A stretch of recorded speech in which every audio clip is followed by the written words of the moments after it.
অনেক সময় আমরা দেখে থাকি ব্যক্তির আয়ুরেখা ছোট হয়, এখান থেকে ছোট একটা আয়ুরেখা থাকে। ছোট একটা আয়ুরেখা থাকার অর্থ এই নয় যে ব্যক্তি অল্প বয়সী মারা যাবে।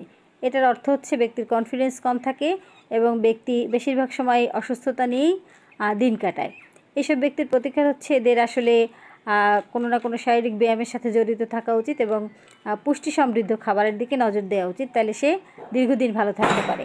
কখনো কখনো আমরা দেখি আয়ুরেখার উপরে এরকম জব চিহ্ন, এটার একটা বয়সের হিসাব আছে। আমরা ধরে নেই যে এই বয়সে এই ব্যক্তি একটু বেশি পরিমাণ অসুস্থ থাকবে এবং আয়ুরেখা যদি জবের পরেও নিচের দিকে কন্টিনিউ করে তাহলে ব্যক্তি সুস্থ হবে, কিন্তু সে অসুস্থতায় দীর্ঘদিন ভুগবে।